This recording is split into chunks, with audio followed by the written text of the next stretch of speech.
for your mean, mean pride.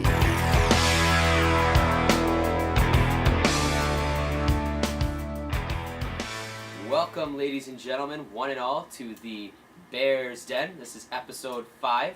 We are taking a little bit of a new format, but before I talk about that, I'm with, as always, my co-host Alex Cimino. I'm Filippo Mazza, your head host here. And let's delve right into it, shall we? Okay, so we're going for a new format now this week. Instead of rambling on for as long as we can, as you guys can see, we can talk for ages about the stuff that we talk about. We are going to set ourselves with time limits. That's why this big countdown timer is right here. So we're going to allot about 2 minutes or 1 minute, depending on the topic, for each thing we're talking about. And we'll try and fit as much as we can into those 2 minutes. Does that sound Bears good? Den rundown, baby. That's all I have to say. That's all we have to say. Okay, so we will start off with our first topic, the World Junior Shootout. Let's get her going. What do you have to say about Canada losing in the shootout? Well, first of all, Happy New Year to everyone. And also, I think that shootout's probably one of the dumbest ways you can end a tournament. I mean, it's okay in round robin, I guess. But in a championship game for the gold medal, there's no way that a game that good should be decided in a shootout. I would agree with that. Like, there's just... You play a whole tournament, okay, so that's at least 5 games leading up to it. You've worked day in, day out. You put your heart and soul into it just for it to end in a 1-on-0 shootout where every player gets a breakaway. Mm-hmm. It's not really a test of which is the better team. It's a test of who's the better player. Yeah.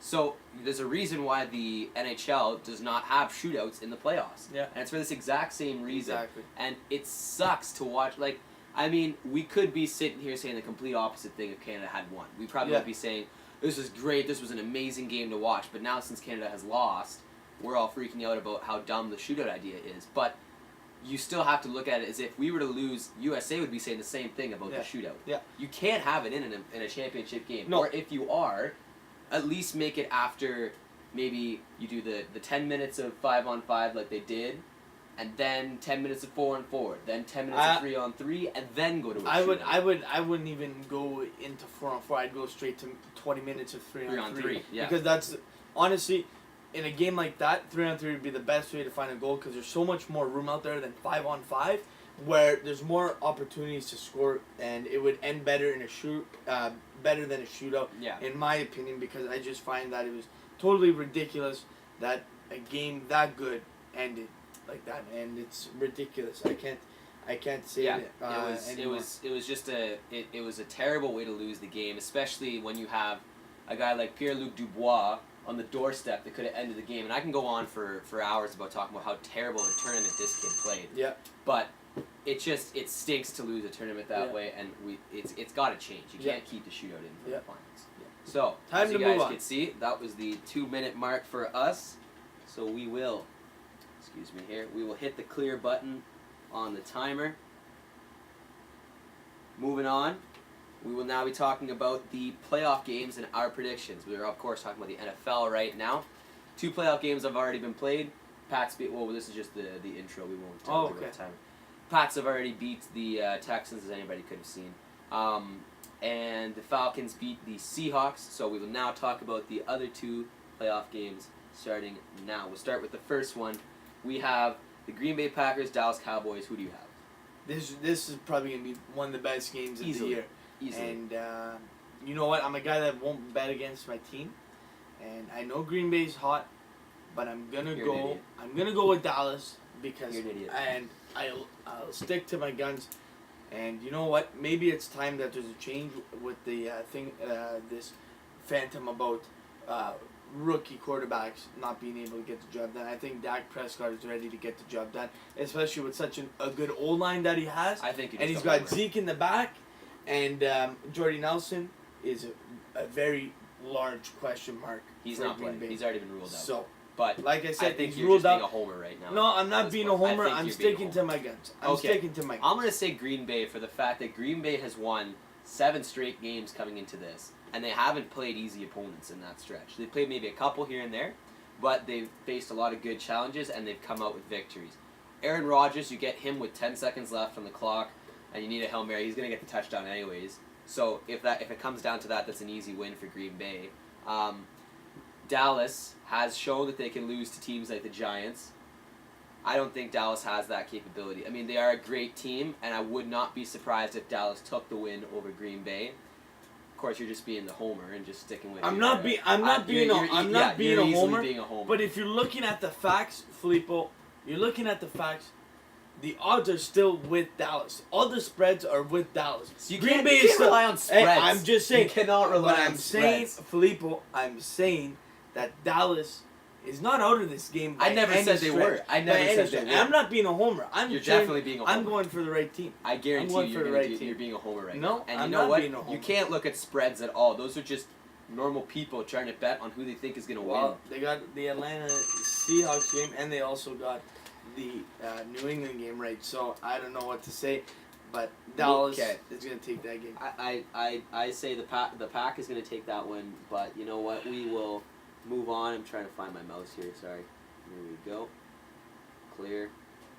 Head over to the start. So we will move on, and we will talk about the other game, Kansas City and the Steelers. Who do you have? I'm going to go with the Steelers for this. I'm pretty sure the Steelers are at home. No, no, they're I not. don't believe so. The Steelers were the wild card team, which would make Kansas City. Correct. So I'm still going to go with Pittsburgh either way. Kansas City is a very good team, but I think that Pittsburgh is just going to outdo them. I still think Kansas City did beat the Raiders with Derek Carr at their height when they were winning a lot of games, and Kansas City took the Raiders. Right. So I think that with Antonio Brown and Ben Roethlisberger, I still think that they're very strong. Yeah, Le'Veon Bell, the running game's unbelievable, and the passing game's great too. And they still have a pretty strong defense. So I'm going to go with Pittsburgh for this. I'm going to agree with you and go with Pittsburgh. Pittsburgh is on a roll right now.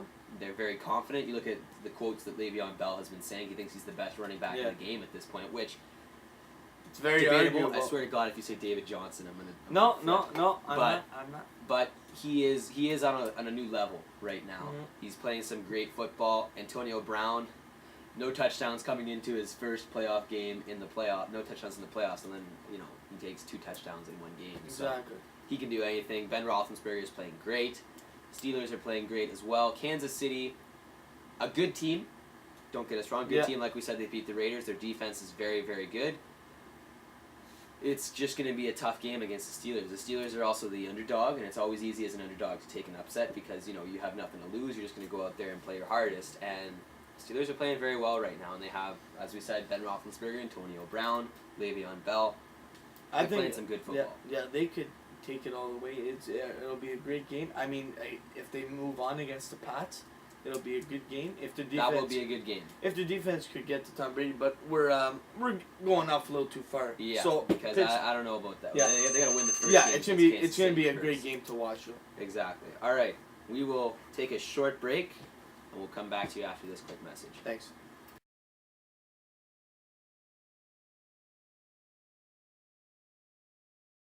Welcome back.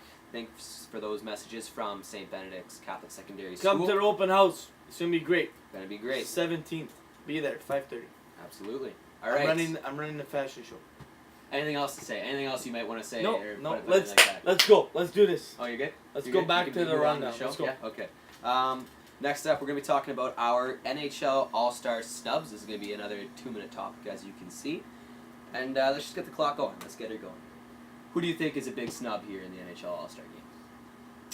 Well, I think there's a lot of players that don't get a chance to play in this All-Star game, and I think that Cam Talbot is one. I was going to say that too. Yeah. And I called you out for being a homer for Dallas. You can call me out for being a homer for Edmonton if you want. But I'm just going to say that in the division that Cam Talbot would have been in, your goaltenders are Martin Jones and Mike Smith. Martin Jones, great goalie, don't get me wrong. He deserves that spot 100%. But he is one of 3 Sharks in a division. Do you really think that makes sense to have 3 Sharks as opposed to maybe 2 and 2 of another team? Like the Oilers, where Cam Talbot, I'm not saying take out Martin Jones. You could leave him in. But you have Joe Pavelski is also in there, and Brent Burns in there. Brent Burns is playing okay, playing very well. Those are 2 character players that have to be in the All-Star game. Granted, okay, but look at Cam Talbot. Look at what he's done. Yeah. He's taken a team. You can say it was McDavid. but I'm gonna know because it was Cam Talbot. Okay, McDavid can score as many goals as he want. If Cam Talbot's not in the back stopping goals, they can't win any games. Yeah. Defense wins championships. Right. Offense sells tickets. Right. So when you have a guy like Cam Talbot back there taking a team that was third last or second last or whatever it was last year, taking them to third in their division this year, how can you not give that guy an all-star spot over a guy like Mike Smith, whose team is third last in the league, taking the most goals against? They're in pretty much last in every category for the defensive side of the puck, and he makes an all-star team. Yeah, but you also have to take into account that fans vote for this, Which and I don't agree with. and but I think that overall Mike Smith gets the popular vote over Cam Talbot any day of the week. Mike Smith is just a character guy. Everyone loves Mike Smith, even though he's in a tough time. They just love the passion that he puts into the game because he wants to win and he knows he's struggling, right? Also, we went off on a little tangent. I just want to say I don't think Mitch Marner got in, no, he did not. which no. is a very Austin big Matthews snub. did though. Yeah, Austin a Matthews very did. big snub. I'm really not happy about Mitch Marner. The kid has just wowed the NHL from being a guy that's a questionable player. He might not even play in the league. Yeah. Now he's almost going to be the franchise, and I'm absolutely appalled that he did not get the call. Well, when you look at that other standpoint, it's the same issue with Mike Smith and Phoenix. You can only take so many players from one team, right? Mm-hmm. And the fans can recognize Austin Matthews, Yeah. but they're not going to recognize Mitch Marner Yeah. as much, especially when Toronto's not in Exactly. that top tier of their conference.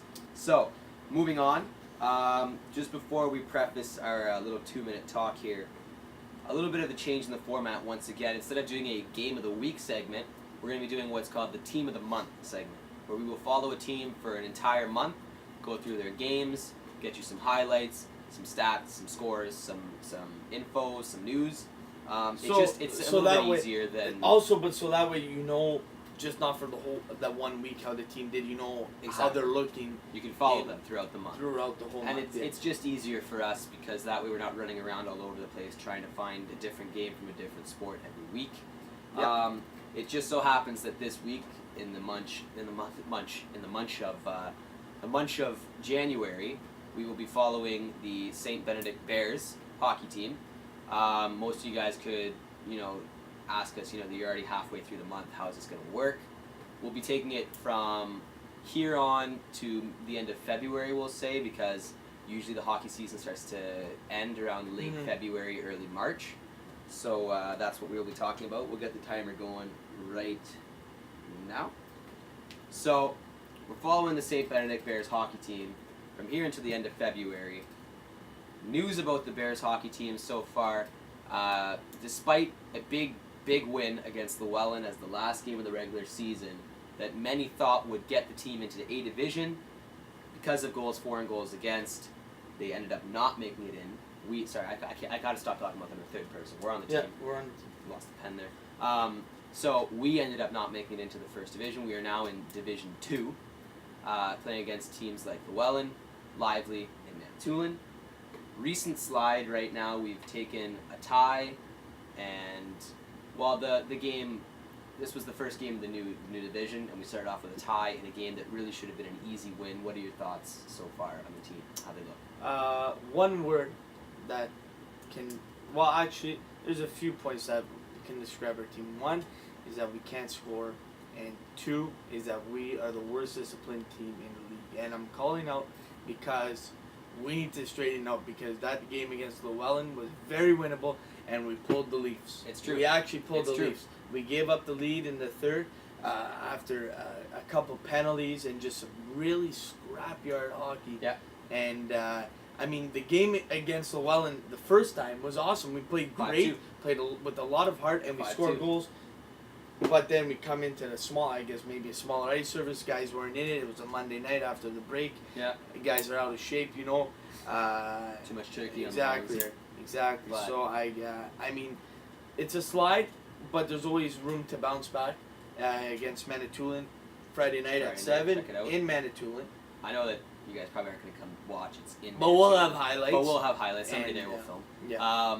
The thing I gotta say is that the team has a whole lot of potential. I think that we are easily one of the better teams in the division. There's no doubt about that. Well, we came on top of the B division, just sneaking out of A. Yep. And the only problem about that is the game against Horizon, probably the biggest game of the year. We dropped points Yep. and we dropped goals against them too, which ultimately cost us the game. Yeah. Cost us a division. It's just there's a lot of games that we know we can win that we end up dropping. I'm sorry if you guys are wondering what I'm doing. I'm changing the timer to 1 minute now for our last topic. There's a lot of games that we just drop for no apparent reason that we should be able to take, but we get into dumb penalties, we get into dumb plays, and we shoot ourselves in the foot a lot of the time. Because there are games that we can win, we are in the spot to win, and we just don't end up getting the job. And we also play down to the team's level sometimes. Yeah. I think too. Yeah. Yeah. That's true. But let's get on to the next. So we'll move on to our final topic here of the show. Kyle Korver just been traded to the Cavs. Do you think it will help? I think in the playoffs it will help a lot when you need a 3-point shooter. I don't know if they really needed a 3-point shooter. They also had Stephen Fry, but he's hurt, I think. Kyrie. And Kyrie's hurt too. I think maybe they needed a solid backup point guard. I think that's the issue that they needed was a point guard. Yeah. They didn't really solve that with Kyle Korver because he's more of a shooting guard, small forward. And you can't blame the guy. The guy got 2 points, but like you said in his interview, he didn't know any of the plays. Yeah. He didn't get a shoot around practices. or even a No practice. practices. He just showed up and played. Yeah. You can't blame the guy. And I'm telling you, he'll get better. And I'm sure there'll be chem with LeBron and the rest of the team because they're such a good team. Right. The only problem I can see with Kyle Korver is that with the big three in Cleveland, I don't know if he's going to be able to make a big role. Exactly. He's definitely going to have to shift into an off-the-bench type Yeah. player. Yes. Exactly. He'll be off the bench, but he's going to be that guy that they're going to count on if the team's struggling. He's going to have to hit a 3-pointer Exactly. here and there. Yeah. So, that'll do it for us on the show today. Thank you for watching, as always. Thanks Please for stopping by. subscribe. Please subscribe. Next subscribers, we're going to shout you out on the next show. Absolutely. So if you subscribe We'll give today you a shout out. or anytime before the next show, we'll give you a shout out on the next show. So please subscribe. It's a great show. We're cutting it down so you don't fall asleep throughout the show.